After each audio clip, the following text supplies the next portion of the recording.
मेरे साथ बोलिए, भारत माता की।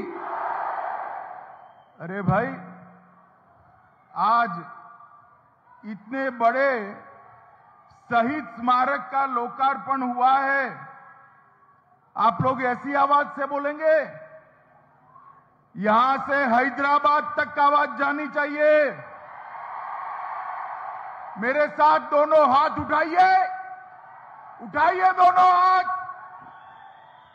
शहीदों के श्रद्धांजलि का संकल्प की मुट्ठी पीछे और प्रचंड आवाज से बोलिए, भारत माता की, भारत माता की, भारत माता की। मंच पर उपस्थित भारतीय जनता पार्टी के वरिष्ठ नेता, पूर्व मुख्यमंत्री श्रीमान बीएस येदियुरप्पा जी,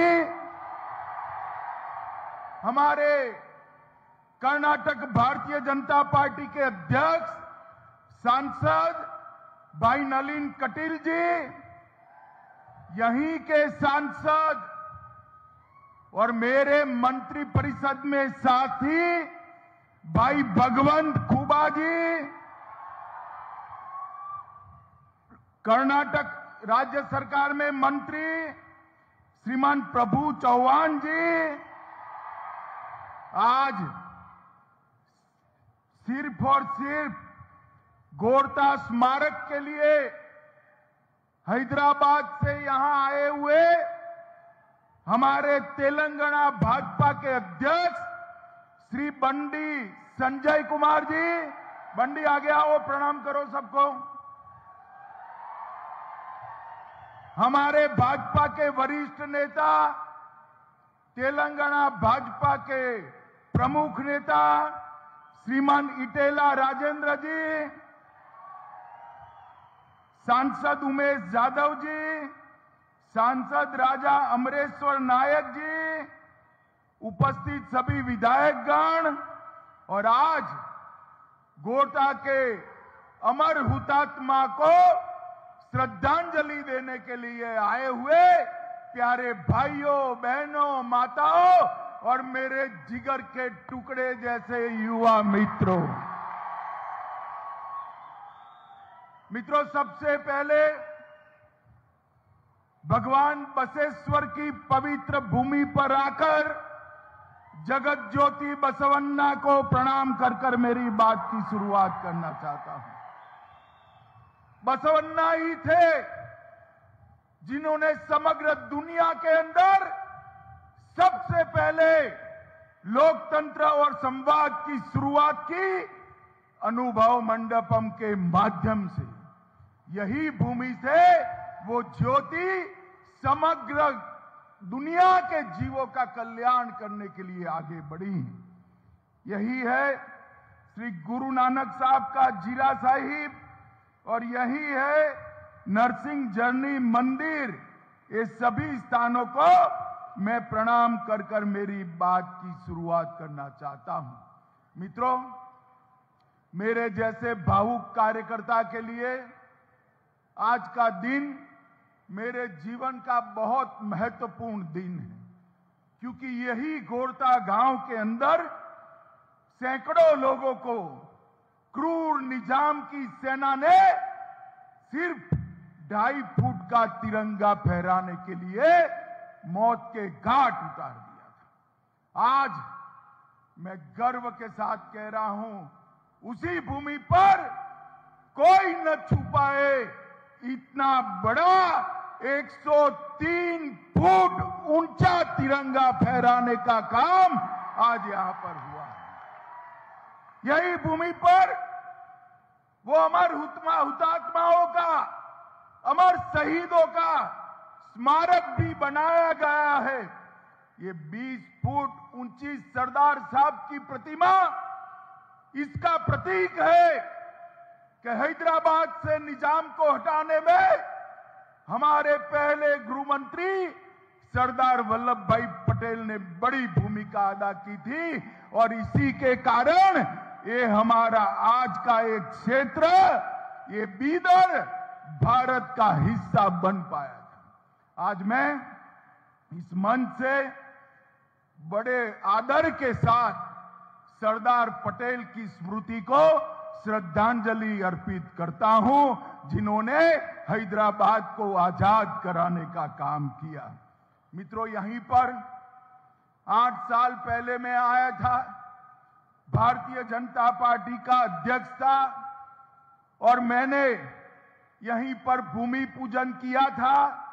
युवा मोर्चा के कार्यकर्ताओं को जिम्मेदारी दी थी कि एक अस्मरणीय, जिसका विस्मरण हो ही न सके, ऐसा अविस्मरणीय स्मारक बनाइए जिससे सैकड़ों सालों तक घोरता के शहीदों को श्रद्धांजलि पूरा देश दे पाए।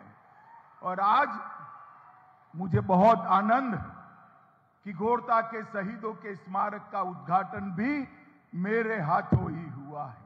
मित्रों, आज मैं कहकर जाता हूं, एक बार आप पूर्ण बहुमत की भारतीय जनता पार्टी की सरकार बना दीजिए।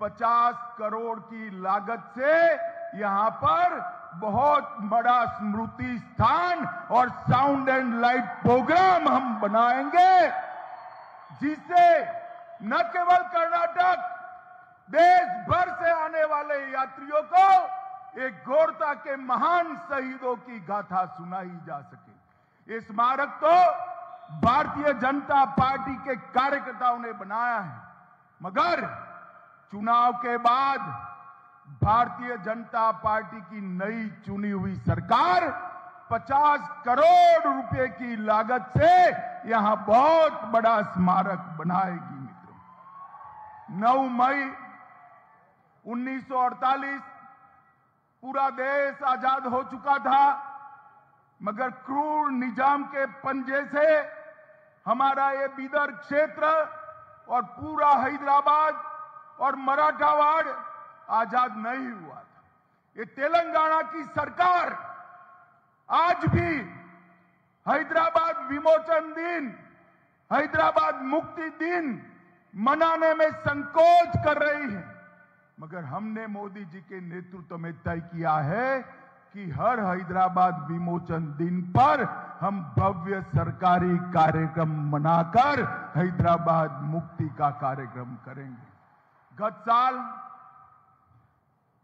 तेलंगाना में हुआ था, इस साल भी तेलंगाना में करेंगे और अगले साल जब स्मारक बन जाएगा 50 करोड़ रुपए से, हम एक घोरता गांव में ही वो हैदराबाद मुक्ति का कार्यक्रम करेंगे। मित्रों, 200 लोगों का शहीद स्थान, जहां के मुंशी स्वयं आए और आज वहां पर एक भव्य स्मारक देखकर मन को बड़ी शांति होती है। कांग्रेस की जो तुष्टीकरण की राजनीति रही, उसके कारण वोट बैंक की लालच में उन्होंने कभी भी आजादी के लिए, हैदराबाद मुक्ति के लिए जिन लोगों ने संग्राम किया, उनको याद नहीं किया। भगवान भला करे, सरदार पटेल की स्मृति का उनको अमर बनाए। सरदार पटेल न होते तो हैदराबाद कभी आजाद न होता, अपना बीदर भी कभी आजाद न होता। और मित्रों, भारतीय जनता पार्टी तुष्टीकरण की राजनीति में नहीं मानती। एक कांग्रेस पार्टी ने अभी कल ही हमारी भारतीय जनता पार्टी की सरकार ने तय किया कि रिजर्वेशन के अंदर हम बदलाव करेंगे। एक कांग्रेस पार्टी ने वोट बैंक को खुश करने के लिए 4% माइनॉरिटी रिजर्वेशन लगाया था, उसको हटाकर 2% वोकलिका का और 2% हमने वीर शैव और लिंगायत को देने का काम ये भारतीय जनता पार्टी। एससी में भी एससी लैब के लिए 6%, एससी राइट के लिए 5.5%, एचसी लंबानी, भोवी, कोरचा, कोरमा के लिए 4.5% और अन्य समुदायों के लिए 1% कर वहां पर भी अन्याय को दूर करने का काम ये भारतीय जनता पार्टी की सरकार ने किया है। मित्रों, ये जो माइनॉरिटी को आरक्षण दिया था ना, वो संविधान सम्मत नहीं था। संविधान के अंदर धर्म के आधार पर किसी को आरक्षण देने का कोई प्रोविजन नहीं है। ये कांग्रेस सरकार ने अपनी तुष्टीकरण की राजनीति के कारण माइनॉरिटी को रिजर्वेशन दिया था। वो माइनॉरिटी का रिजर्वेशन भारतीय जनता पार्टी की सरकार ने समाप्त कर वोकलिगा और लिंगायत समाज को देकर बंधारण के स्पिरिट को लागू करने का काम किया है। मैं बसवराज जी को इस मंच से बहुत बहुत बधाई देना चाहता हूं। मित्रों, आज मैं जब यहां आया हूं तब कहना चाहता हूं, ये कांग्रेस पार्टी कर्नाटक का कभी भला नहीं कर सकती। उनको तो बस एक एटीएम चाहिए, जिस एटीएम से हर रोज कार्ड डालते ही पैसा बाहर आए। आप मुझे बताओ बिदर वालों, कर्नाटक को आप कांग्रेस का एटीएम बनाने के लिए तैयार हो क्या? तैयार हो क्या? कांग्रेस के भ्रष्टाचार को सहन करोगे क्या? कर्नाटक का विकास केवल और केवल नरेंद्र मोदी जी के नेतृत्व में हो सकता है। भारतीय जनता पार्टी की पूर्ण बहुमत की सरकार ही कर्नाटक को विकास कर सकती है। गत चुनाव में येदियुरप्पा जी के नेतृत्व में आपने 104 सीट दी, मगर कुछ कम पड़ गई। जैसे ही कम पड़ी, ये जेडीएस वाले कांग्रेस की गोदी में जाकर बैठ गए। मित्रों, सबसे कम सीट जेडीएस की थी, सबसे कम, और मुख्यमंत्री बन गए कुमारस्वामी जी। बताइए, येदियुरप्पा जी का अधिकार था। सबसे ज्यादा सीटें कर्नाटक की जनता ने येदियुरप्पा जी को दी थी और वो बन गए मुख्यमंत्री। जेडीएस और कांग्रेस एक ही ठेले के चट्टे पट्टे हैं, जो केवल और केवल भ्रष्टाचार करते हैं। वो कर्नाटक का भला नहीं कर सकते। कर्नाटक का भला करना है तो केवल और केवल नरेंद्र मोदी जी के नेतृत्व में भारतीय जनता पार्टी ही कर सकती है।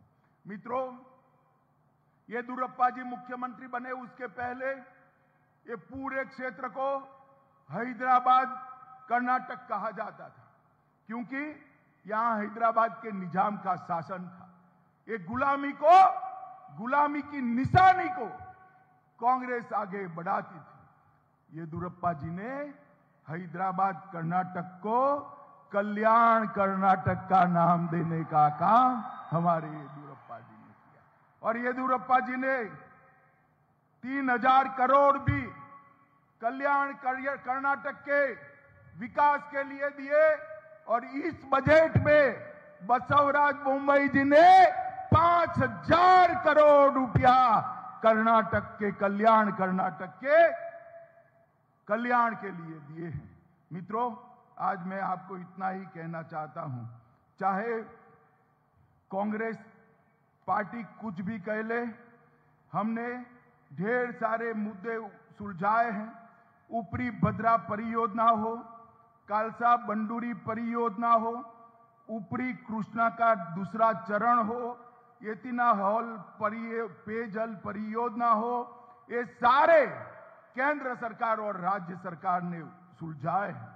बिदर के लिए 7700 करोड़ से 411 किलोमीटर लंबी बिदर कलबुर्गी बल्लारी रोड का निर्माण भारतीय जनता पार्टी की सरकार ने चालू किया है। गंगा कल्याण योजना छोटे और सीमांत किसानों के लिए 1115 करोड़ की योजना भारतीय जनता पार्टी लेकर आई।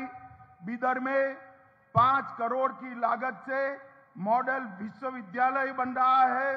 बिदर में central institute of petrochemical engineering को लाने का काम भारतीय जनता पार्टी की सरकार ने किया है।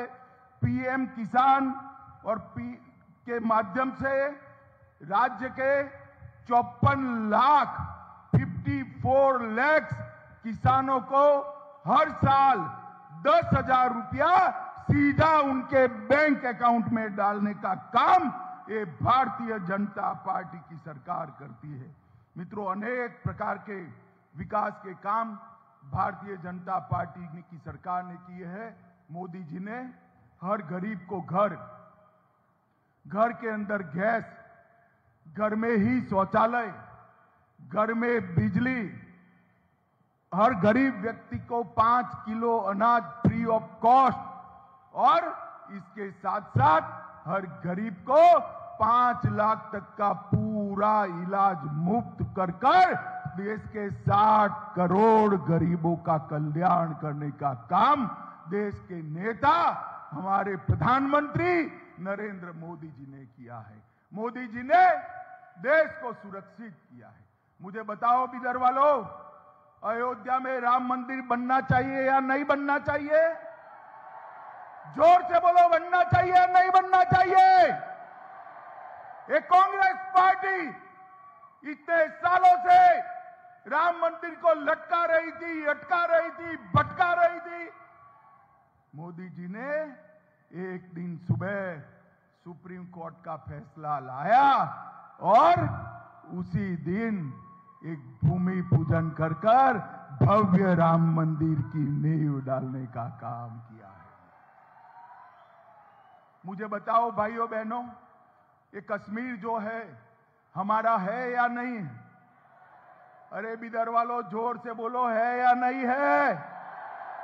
धारा 370 हटनी चाहिए थी या नहीं हटनी चाहिए थी? ये कांग्रेस पार्टी वोट बैंक की राजनीति के कारण धारा 370 नहीं हटाती थी।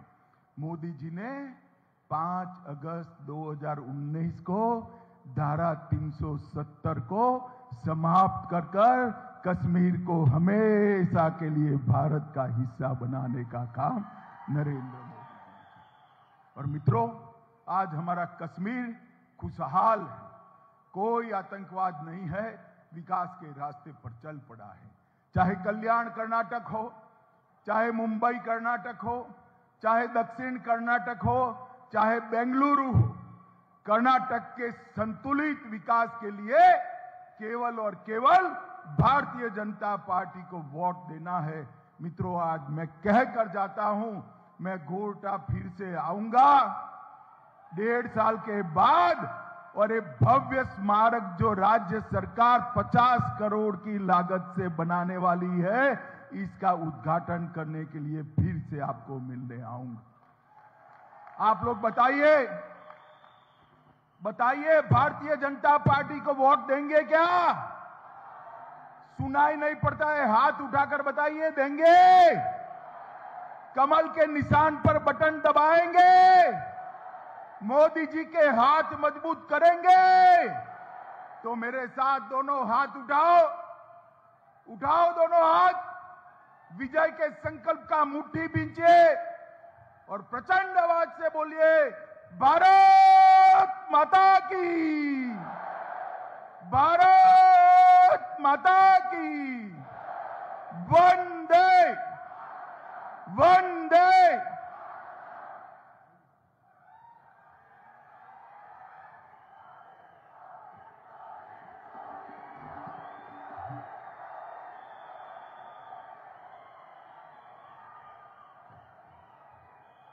ಸನ್ಮಾನ್ಯ ಶ್ರೀ ಅಮಿತ್ ಶಾ ಜಿ ಅವರಿಗೆ